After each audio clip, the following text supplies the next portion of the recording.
Hey guys, so today I wanted to go over all of my Fae and Fairy decks that I have in my collection and how I use them. So here we go. So I just wanted to start off by saying how much I love everything to do with the Fae. I love learning and reading and collecting artwork. The Fae are not just like fairies, it's also fairies, high Fae, elves, just anything to do with that I am all about. So I just wanted to go through some of my, well, all of my Fae, fairy decks, or just decks that give me that Fae magical energy, and how I work with them and how I'm working with them right now, because this is an absolute wonderful time when I do take out my decks, my Fae decks, you know, spring, summer, just a great time all around for that. Sorry about my hands. My kitty cat is in a very playful and bitey mood. So let's get started. First up is my Turoco Studio Forest Creatures Tarot. I'm horrible with tuck boxes, so this is a very beautiful deck. I think this is one of the my absolute favorite backings, and it definitely has that wonderful Fae energy. I know this deck is focuses more on elves.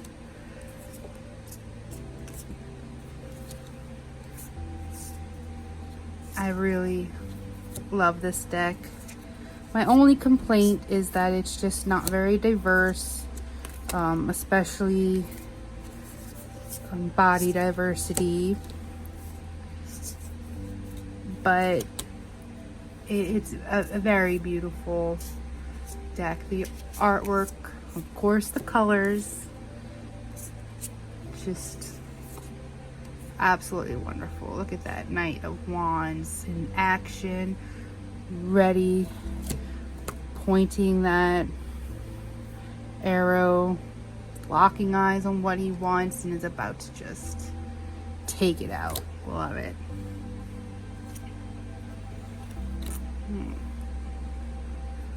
Definitely gives those vibes of I know something you don't, learning, that beautiful moon.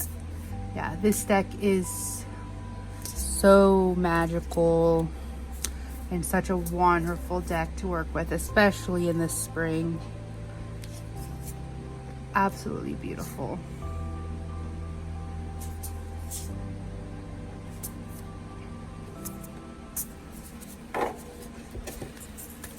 So yeah, that's what I have up first. None of these are in actual, like, I don't know, any type of order. I just really wanted to, what did I do here? Wanted to just show my decks that I have, and I'm mostly really excited about showing how I use them, because I feel like that's really important. That doesn't get talked about enough. I know we all love to show off our decks, but you know, how are we using them in our everyday life? Because tarot for me has definitely upped my craft and my practice like a lot. This is probably one of my absolute favorite decks, period. Like one of my favorite decks, not just that gives that, you know, wonderful Fae essence, but just in general, out of all my decks, is one of my absolute favorites, and that's the Ellis deck. I don't know what it is about this deck, but it just, I get the best messages with it. I just right off the bat felt like, look how beautiful. I vibed with it. I don't know what it is, but I just absolutely love this deck. I can't pinpoint just why. I mean, obviously, you know, it's beautifully done. It has wonderful images, but it just speaks to me.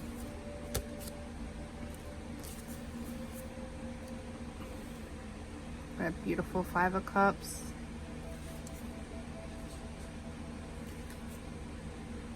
So yeah, I absolutely love working with this deck all the time, especially fall, winter. I really feel like it, it's just an all-around great deck. Justice. Not everything is black and white.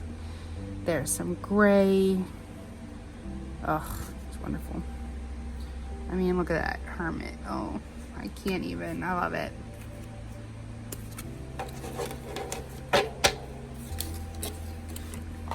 Absolute favorite. Okay, next up is my Children of Litha. I really enjoy this deck as well during the like fall. It has that dark Fae energy, which I am all about.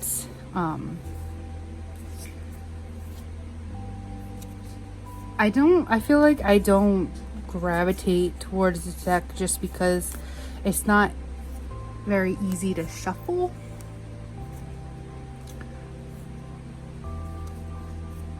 Because of this cardstock. I mean, it's lush, soft rose petal cardstock, but it is a little hard to shuffle. Look at that world. Oh my goodness. I love using this deck to read for other people. Not as much for myself, but oh my goodness, that tower. If that's not just one of the best tower cards. So beautiful. The Judgment. Oh.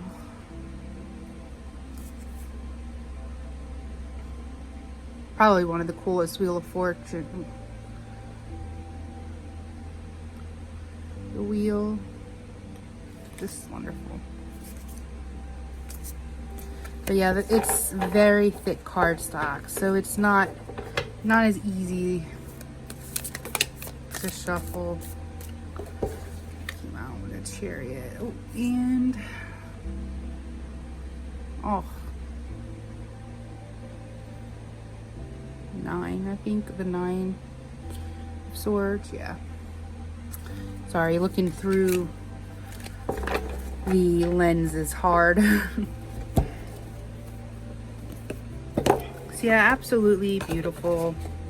One I do love to take out during like the fall, winter. Okay, next up is the Darkwood Tarot.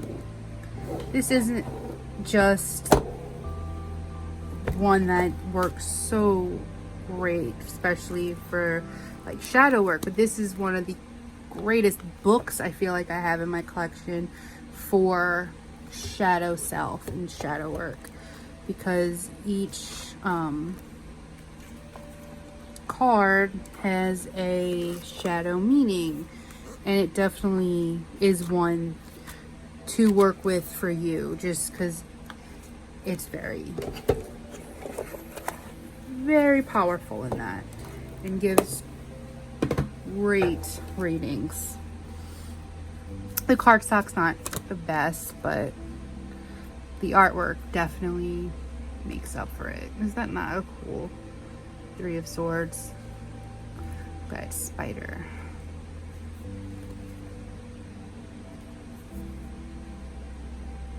I'm really drawn to the Tower cards today. I don't know why.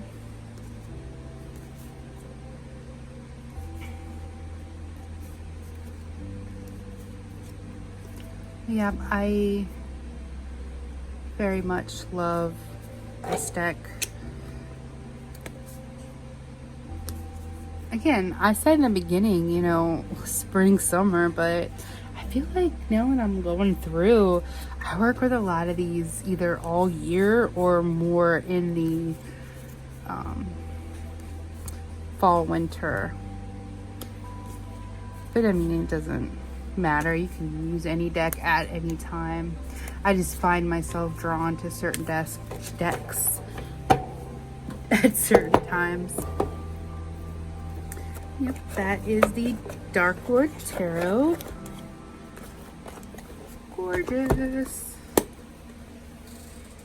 And now I am on to my 2 Oracle decks.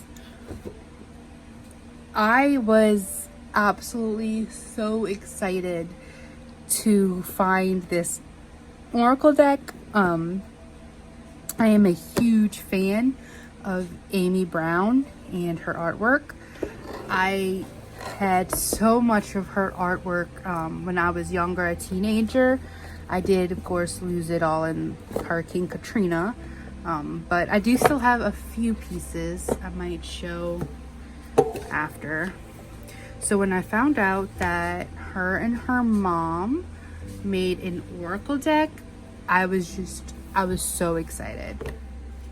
So this is an Oracle deck. It's very big. I did get it off of Amazon, and it's absolutely just one of my favorite Oracle decks to pull out. Like I said, I've always been such a huge fan of Amy Brown and her artwork. So when I found out that she had a tarot deck, an Oracle deck, I immediately purchased it.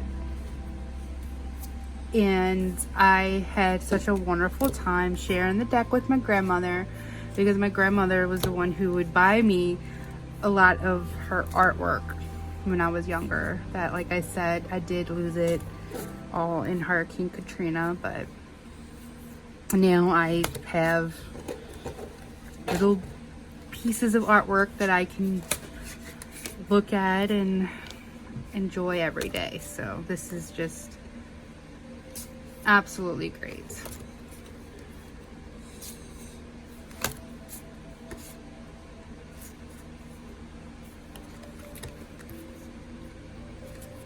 One of my favorites. Yes, Olivia?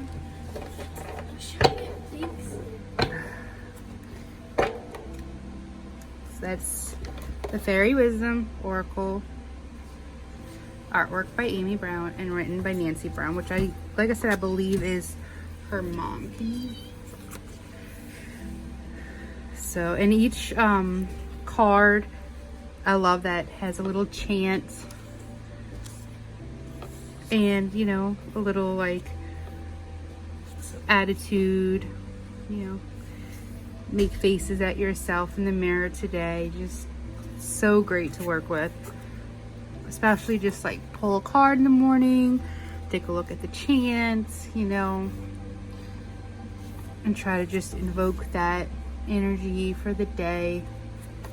Such a great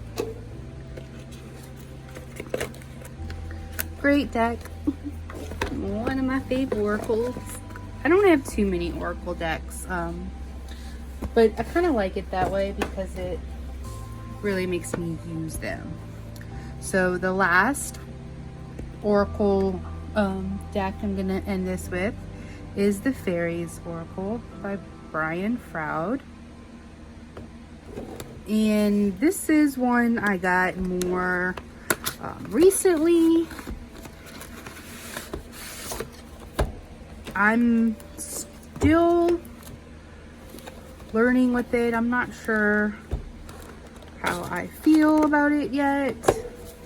The artwork is absolutely, of course, great, but the cardstock, I mean, this feels, it's not good. Which that really doesn't bother me. But one of the cards that really just tripped me up, and I'm like, I don't know what to do with this card, is, where are you? This one. I know I'm supposed to like draw myself, or because I am like the guide, but I can't draw, guys. Like, I can't draw at all. What am I gonna do with this? What am I gonna do with it? But yeah, I'm sure you all know this is not, you know,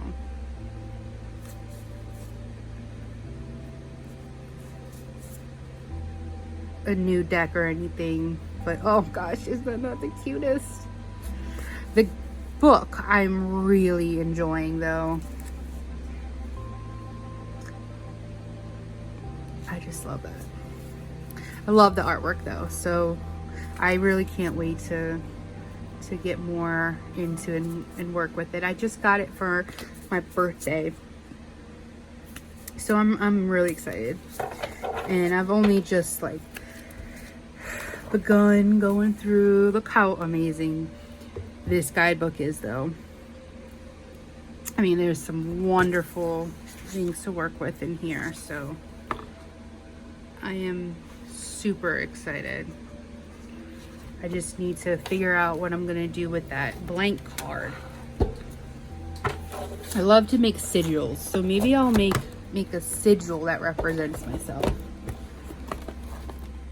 So this is the last deck. I know that this isn't really considered, you know, like Fae, but for me personally, it really does have that magical, you know, Fae energy.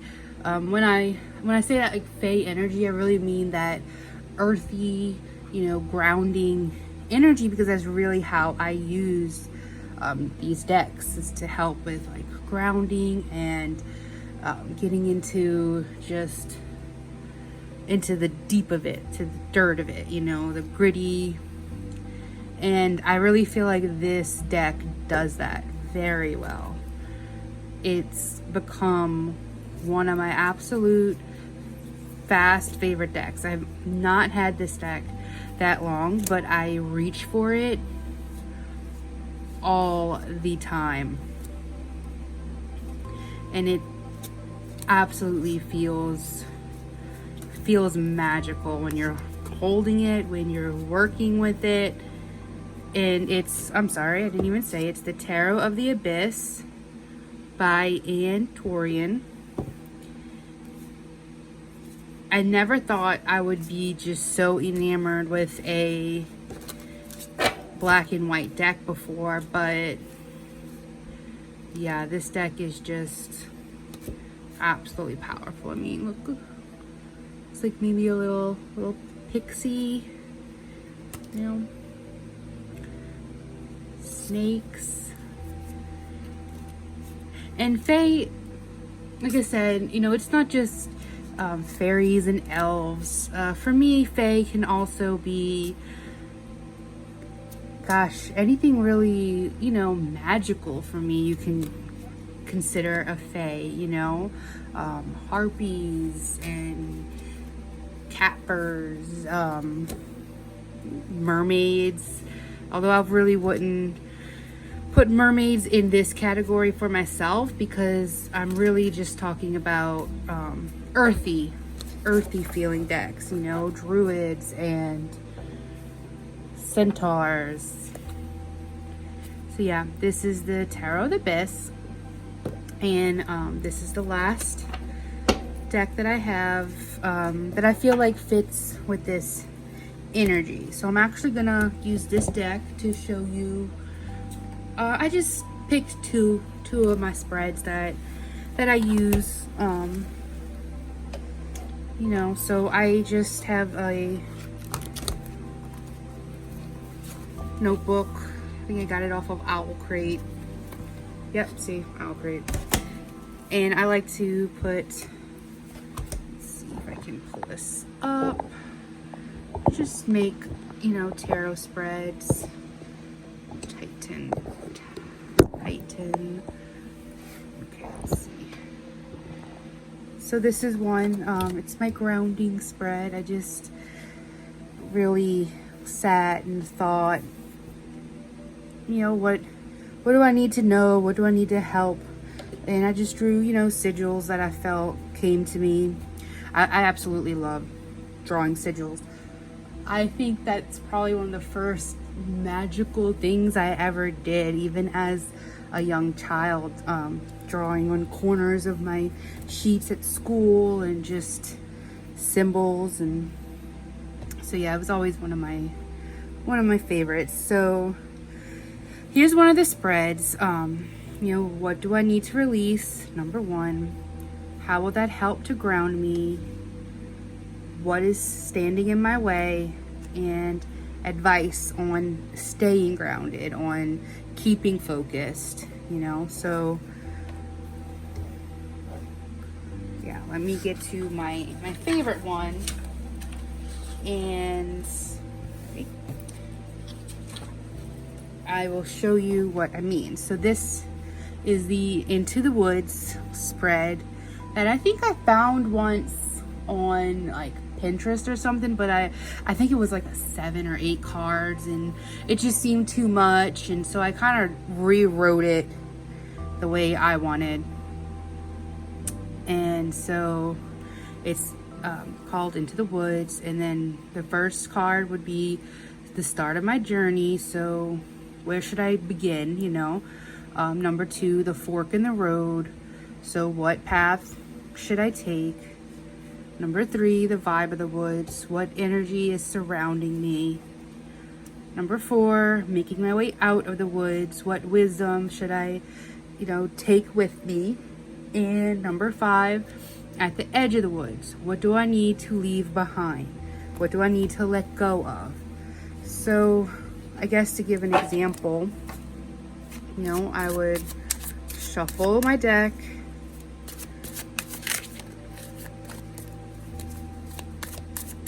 Put this to the side. And I will do it. So let's just go through.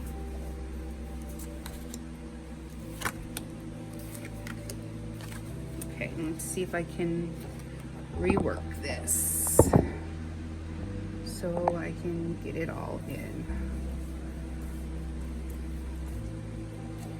Yeah.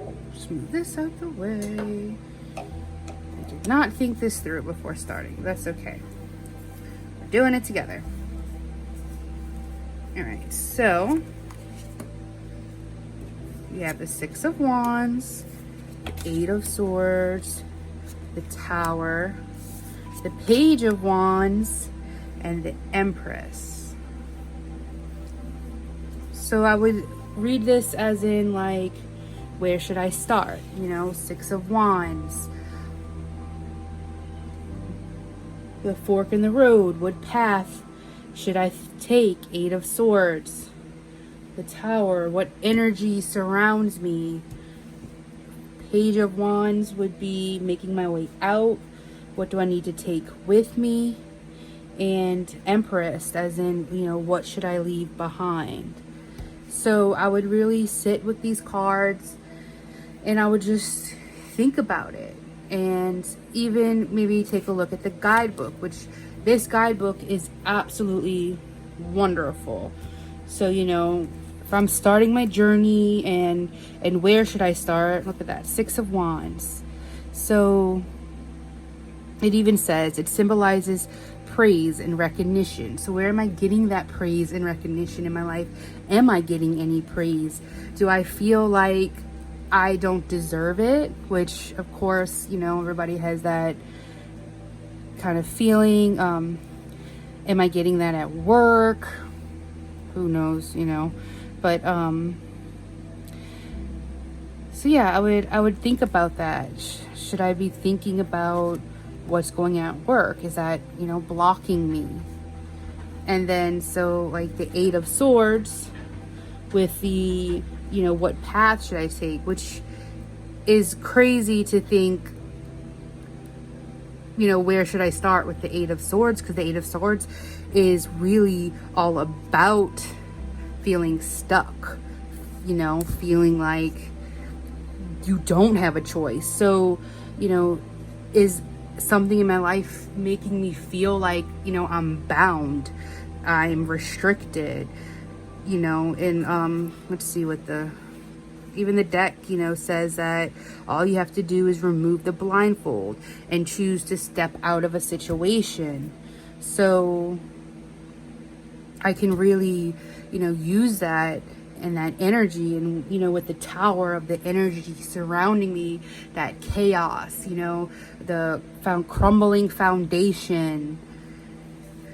I mean, there's a lot that I do with this this spread, and it's really something that really helps me with growth. I try to do a lot of soul searching, I guess you could say, and a lot of self-love, because that's something that I have always struggled with. So anyway, going back, so the number 4 being, the Page of Wands, with what wisdom should I take? And that's funny, because when you think wisdom, you don't usually think page, because for me with the page, it's always more about learning, about, I wouldn't say youthful, but just the start of something, of being open-minded and optimistic and ready to learn. So I should really take that energy in and get excited about something that, I'm passionate about, and learn something new. So then, at the edge of the wood, what should I leave behind? And with the Empress, I always feel like I get that, a motherly feeling, that nurturing. And I guess when it comes to motherhood, I always feel like I can do better. That I go to bed at night sometimes and I just think, did I yell too much today? Was I too hard on my daughter today? I'll do better tomorrow. I'm always so critical when it comes to my daughter, like critical on myself, not on her. Just, am I doing what's right for her? Am I helping her with her growth? And so I really should, let myself doubt. And maybe that's what this is all pretty much about, is that, even with like the Six of Wands, recognizing that and praising myself in being a good mother. Because I think just being worried about that means that I'm trying. It's always on my mind, wanting to be the best for her.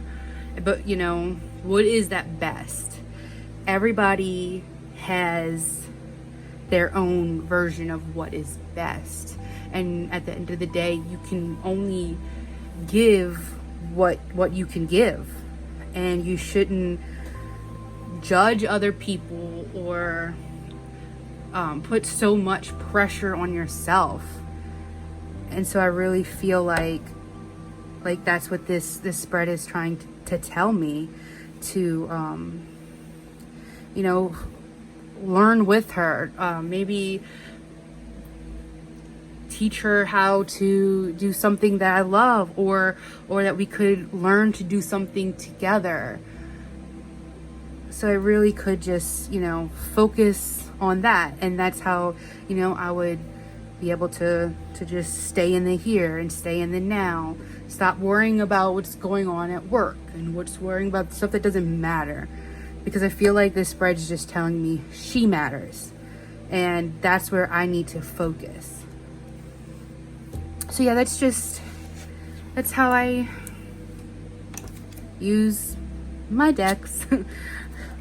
I mean, not just how I use them, but to tap into that just grounding energy, that focused energy, this is how I like to, and I really do that, and I really feel like these decks just give me that wonderful grounding energy. So yeah, I guess that's it. I hope that you found this useful and this helped you. And I would love to hear from you in the comments, or, you know, let me know what do you think. So thank you, and bye.